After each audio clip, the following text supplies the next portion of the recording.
So guys, जैसा कि हमने पिछले एपिसोड में देखा कि किंगी ने सुबेतियान के साथ डील की थी कि वो उसके साथ प्यार करने का नाटक करेगा ताकि उसकी फैमिली के लोग उसे शादी करने के लिए फोर्स ना करें और वो अपनी कल्टीवेशन पर ध्यान दे सके। सुबेतियान ने इसके बदले में उससे कल्टीवेशन रिसोर्सेज मांगे थे, जिसके लिए किंगी तैयार हो गई थी। सुबेतियान ने अपनी सिस्टर और डेड को अपनी हेवन क्लास के फायर एंड आइस मेरिडियंस के बारे में बताया था, जिससे वो खुश होते हैं। लुईजी ने उसे उसकी माँ के बारे में भी बताया था, जिससे सुबेतियान ने डिसाइड किया था कि वो जल्दी से स्ट्रॉन्ग बनकर अपनी माँ को बचाएगा और वो कल्टीवेशन करने लग गया था। फिर अब हम देखते हैं कि लिंगर उन तीनों स्पिरिचुअल स्टोन को अपनी पावर्स का यूज करके मीडियम ग्रेड के स्पिरिचुअल स्टोन में बदल देती है। लिंगर इससे काफी कमजोर हो चुकी थी, जिससे वो सुबेतियान के हाथ में गिर जाती है। सुबेतियान कहता है कि तुमने बहुत अच्छा किया। डील के मुताबिक वो लिंगर को एक स्पिरिचुअल स्टोन दे देता है। लिंगर उसे खा लेती है और वापस सुबेतियान के हार्ट के अंदर चली जाती है। सुबेतियान अब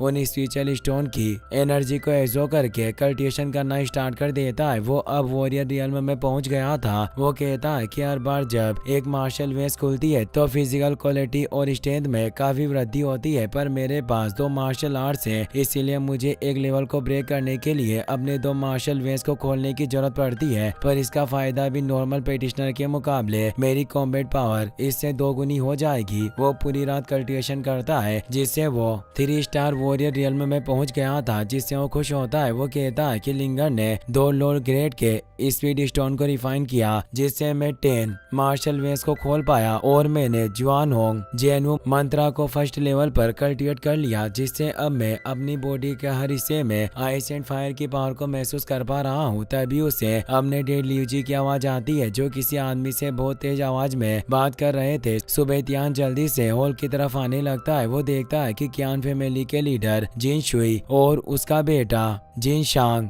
उनके घर आए थे। जिन शुई अपने बेटे की शादी किंग लियांग से करवाना चाहता था। जिन शुई कहता है कि तुम्हें अपनी बेटी की शादी मेरे बेटे से करा देनी चाहिए। सो किंग लियांग को वो बिल्कुल भी पसंद नहीं होता, इसीलिए इस शादी के लिए मना कर देती है। सो लुईजी भी अपनी बेटी की शादी उससे नहीं करवाना चाहते थे, इसीलिए जिन शुई से कहते हैं कि मैं जल्दी तुम्हारे 5 लाख गोल्ड कॉइंस चुका दूंगा, लेकिन मैं अपनी बेटी की शादी तुम्हारे बेटे से कभी नहीं होने दूंगा। जिन शुई इससे काफी गुस्सा होता है और वो बोलता है कि मैं तो तुम्हारे भले के लिए बोल रहा था, क्या तुम्हें अपनी फैमिली की हैसियत के बारे में पता नहीं? अभी आने वाली फैमिली मीटिंग में जब तुम अपनी सु फैमिली की सीट गवा दोगे, तब तुम्हें कोई भी इस सिटी में नहीं रहने देगा। तुम और तुम्हारी इस सु फैमिली को इस सिटी से धक्के मारकर निकाल दिया जाएगा। जिन शुई की बात सुनकर सु लुईजी कहते हैं कि हमारी सु फैमिली किसी भी चैलेंज से नहीं डरती और वो कियान फैमिली के लीडर जिन शुई को अपने बेटे के साथ यहाँ से निकल जाने को कहते हैं। लेकिन जिन शुई कहता है कि मैं तुम्हें आखिरी मौका दे रहा हूँ, अगर तुम अभी भी नहीं माने तो इसके बाद तुम मदद के लिए मेरे सामने घुटने टेकोगे, तब भी मैं तुम्हारी मदद नहीं करूंगा। तभी वहाँ सुबेतियान आ जाता है और कहता है कि हमारी सु फैमिली जिस लेवल पर है, वहाँ तुम्हारी कियान फैमिली जाने के बारे में सोच भी नहीं सकती। सुबेतियान की बातों से जिन शुई काफी गुस्सा होता है और कहता है कि तुम अभी बच्चे हो, तुम्हें बड़ों के बीच में बोलने का अधिकार किसने दिया और तुम्हें पता नहीं कि तुम किससे बात कर रहे हो? कियान फैमिली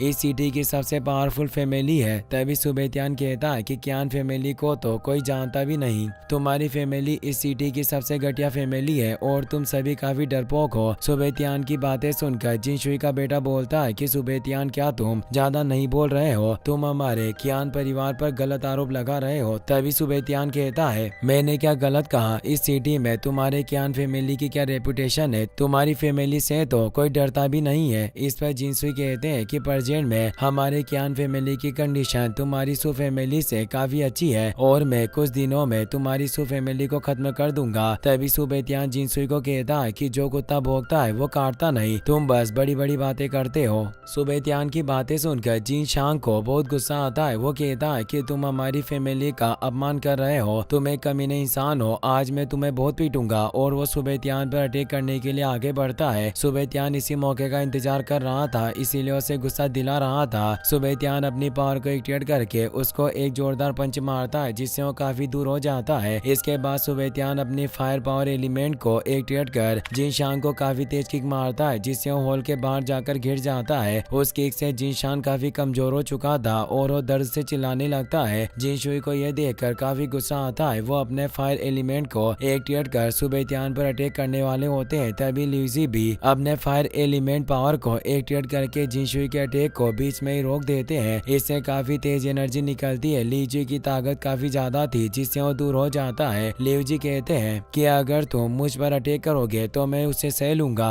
पर तुमने मेरे बच्चे पर अटैक करने का साहस किया तो मैं तुम्हें नहीं छोड़ूंगा। उनकी ये बातें सुनकर जिनशुई कहता है कि तुमने और तुम्हारे बेटे ने जो आज मेरे साथ जो किया, अब तुम्हारे परिवार को मुझसे कोई नहीं बचा सकता, और अपने बेटे को लेकर उठा के चला जाता है। ल्यूजी सुबेतियान से कहती है कि तुम अभी काफी ज्यादा इम्पल्सिव थे, आज जो भी हुआ बहुत गलत हुआ। सुबेतियान कहता है कि मुझे ऐसा नहीं लगता, हम उनके परिवार से नहीं डरते, हमें उनका अत्याचार नहीं सहना चाहिए। हमारे परिवार की कंडीशन अभी इतनी भी खराब नहीं हुई है कि हमें कियान फैमिली से डरकर जीना पड़े। अगर वो वापस यहाँ आए तो मैं उन्हें जान से मार दूंगा। सुबेतियान की बातें सुनकर ल्यूजी कहते हैं कि तुम्हें जितना आसान समझ रहे हो ये सब इतना भी आसान नहीं है। मुझे लगता है कि इसके पीछे कियान फैमिली का हाथ है, क्योंकि कियान फैमिली में इतना दम नहीं है कि हमारे घर आके ऐसी बातें कर सके। और तुम्हें अभी पता नहीं है कि सु फैमिली पर कियान फैमिली के 5 लाख गोल्ड कॉइंस का कर्ज बाकी है। सुबेतियान पूछता है कि ये कर्ज आपने कब ले लिया और मुझे अभी तक इस बारे में क्यों नहीं बताया गया।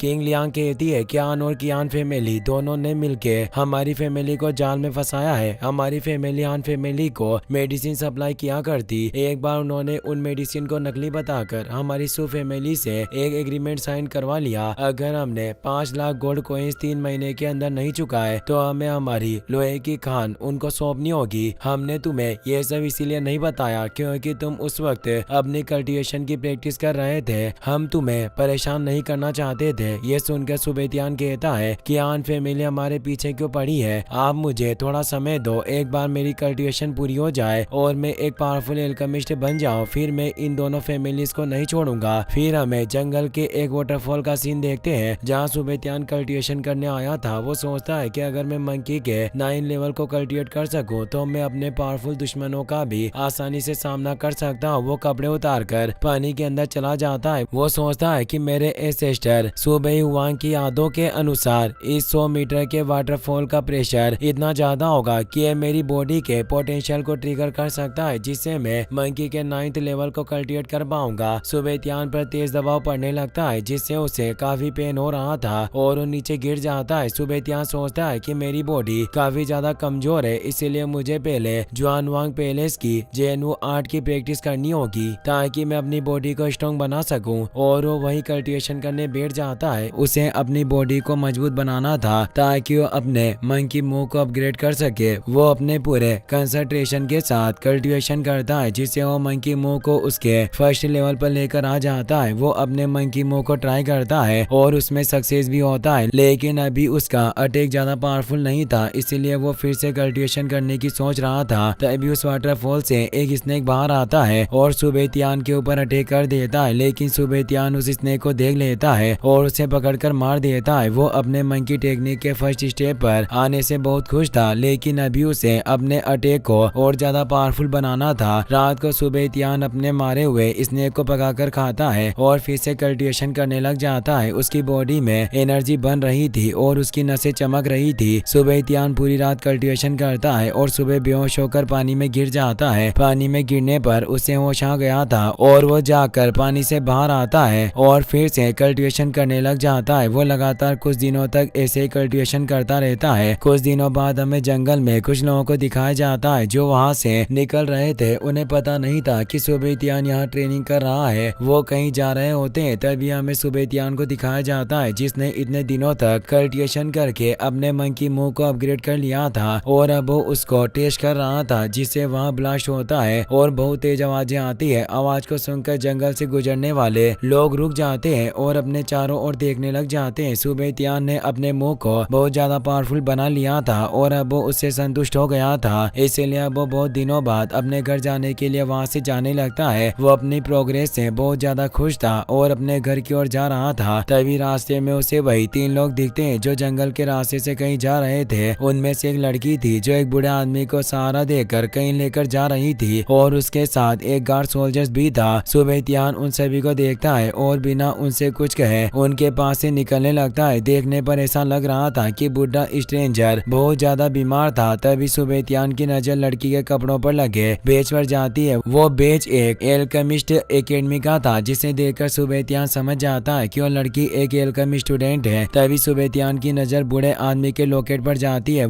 जो एक स्पिरिचुअल कोर क्रिस्टल था। सुबेतियान को अपनी पुरानी यादों में एल्केमिस्ट के हर कीमती इंग्रेडिएंट्स के बारे में पता था, इसीलिए वो स्पिरिचुअल कोर क्रिस्टल को देखकर समझ जाता है कि वो एक बहुत रेयर क्रिस्टल कोर है जो मेरिडियन रिन्यूइंग पिल बनाने में काम आता है। सुबेतियान सोचता है कि अगर मुझे स्पिरिचुअल कोर क्रिस्टल मिल जाता तो मैं अपनी सिस्टर की वेस को ठीक कर सकूंगा। ये सोचते हुए सुबेतियान उन सभी को पार करके आगे निकल जाता है। तभी बूढ़ा आदमी रुककर सुबेतियान का ऑयल लगाकर उसे रोक देता है और उसे कहता है कि मेरे बच्चे, क्या तुम यहीं आसपास रहते हो? तो अब सुबेतियान उनसे कहता है कि मैं यहीं रहता हूँ। सुबेतियान की बात सुनकर ओल्ड मैन उसे कहता है कि अगर तुम यहीं रहते हो तो फिर तुम्हें माउंट टाइगर और माउंट वुल्फ के बारे में बहुत कुछ पता होगा। तो अब सुबेतियान फिर से हाँ में सर हिला देता है क्योंकि उसे आसपास के सभी माउंटेन्स के बारे में बहुत कुछ पता था। सुबेतियान को देखकर ओल्ड मैन उससे कहता है कि क्या तुम्हें पता है कि ब्लड जेड जिंगसेंग कहाँ उगता है? ओल्ड मैन बहुत बीमार था और बार बार खांस रहा था, जिसे देखकर सुबेतियान समझ जाता है कि ओल्ड मैन को कोई तकलीफ है और इसीलिए वो ब्लड जेड जिंगसेंग हर्ब की तलाश कर रहा है। उसे पता था कि ब्लड जेड जिंगसेंग किस काम आता है, इसीलिए वो ओल्ड मैन से कहता है कि क्या आप ब्लड जेड जिंगसेंग को इसीलिए ढूंढ रहे हो ताकि उसकी मदद से आपकी खून की कमी को पूरा किया जा सके और आप कुछ दिन और जी सके। सुबेतियान की बात सुनकर ओल्ड मैन उससे कहता है कि तुम बहुत कुछ जानते हो। ओल्ड मैन की बात सुनकर सुबेतियान उनसे कहता है कि आपकी अभी की कंडीशन को देखते हुए अगर आप जिनसेंग का यूज करते भी हैं तो आप 30 दिन से ज्यादा जिंदा नहीं रह सकते। सुबेतियान की बात सुनकर उनके साथ वाली लड़की जिसका नाम लेंशिंग था उसे गुस्सा आ जाता है और सुबेतियान पर अटैक कर देती है क्योंकि सुबेतियान ने उसके दादाजी की मौत का अंदाजा लगाया था। पर अब सुबेतियान उसके अटैक से बच जाता है और उसे एक पंच मारकर फिर से पीछे धकेल देता है। तभी ओल्ड मैन लेंशिन को लड़ने से रोक देता है। ओल्ड मैन सुबेतियान से कहता है कि तुम सही कह रहे हो, मेरे पास ज्यादा वक्त नहीं बचा है। ये सुनकर लेंशिन ओल्ड मैन से कहती है कि चेयरमैन एलडी ने कहा था कि जब तक हमारे पास जेड ब्लड जिंगसेंग होगा आपको कुछ नहीं होगा। लेकिन अब लेंशिन की बात सुनकर उसके दादाजी कहते हैं कि एलिक्सियर के बिना अगर हम जिंगसेंग ढूंढ भी लेते हैं तो उससे मैं लंबे वक्त तक नहीं जी सकूंगा।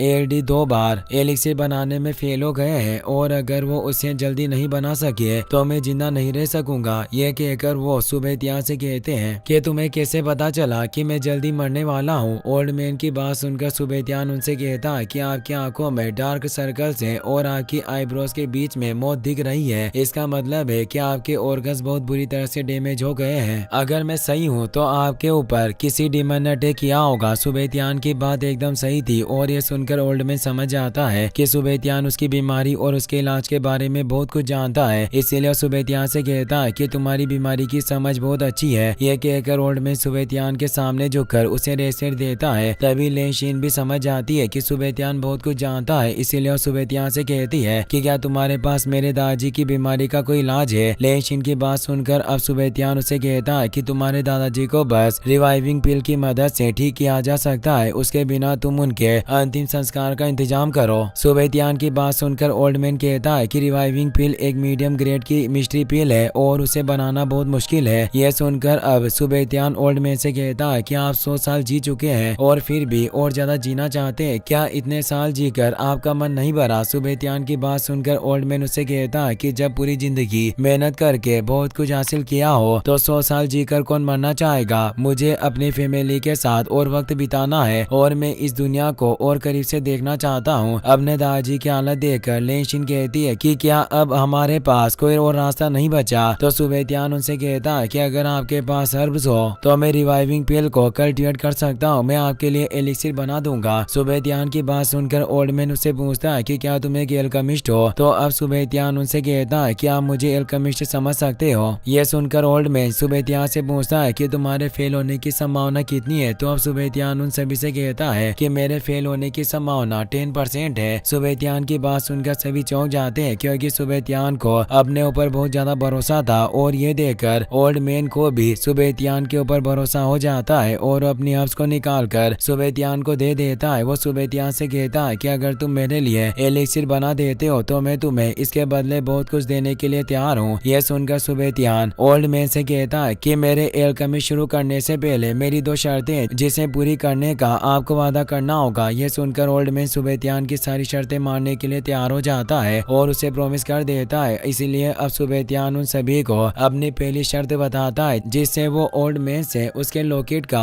स्पीड कोर क्रिस्टल मांगता है। ओल्ड मैन को वो क्रिस्टल उसके फ्रेंड ने दिया था लेकिन अब वो उसे उतार कर सुबेतियान को दे देता है। जिसके बाद सुबेतियान ओल्ड मैन को अपनी दूसरी शर्त बताता है जिसमें वो कहता है कि अगर मैंने 1 से ज्यादा रिवाइविंग पिल बनाई तो बाकी की सभी पिल मेरी होगी, मैं आपको सिर्फ एक ही पिल दूंगा। ओल्ड मैन सुबेतियान की शर्त भी मान लेता है लेकिन वो सुबेतियान से कहता है कि एक पिल बनाना ही बहुत मुश्किल है, तुम इससे ज्यादा पिल कैसे बनाओगे। ओल्ड मैन की बात सुनकर सुबेतियान कहता है कि अगर ये काम कोई और नहीं कर सकता इसका मतलब ये नहीं है कि मैं भी नहीं कर सकता। यह सुनकर ओल्ड मैन कहता है कि मुझे तुम्हारे ऊपर ट्रस्ट है, तुम अपना काम शुरू करो। लेकिन अब सुबेतियान लेनशिन से कहता है कि तुम एक 1 स्टार एल्केमिस्ट हो इसलिए तुमने अपनी ट्रेनिंग में एक फ्लेम को वश में किया होगा। यह सुनकर लेनशिन कहती है कि हर एल्केमिस्ट को अपने लिए एक फ्लेम को वश में करना पड़ता है क्योंकि ये एक बेसिक नीड है, इसीलिए मैंने भी सबसे पहले यही किया था और अपने लिए बेयांग की फ्लेम को वश में किया। यह सुनकर सुबेतियान उससे उसकी फ्लेम उधार मांग लेता है और इसी के साथ यह एपिसोड यहीं पर खत्म हो जाता है। गाइस, अगर आपको वीडियो पसंद आया हो तो इस वीडियो को लाइक करने के साथ साथ चैनल को सब्सक्राइब जरूर कर लेना। मिलते हैं नेक्स्ट वीडियो में। Thanks for watching.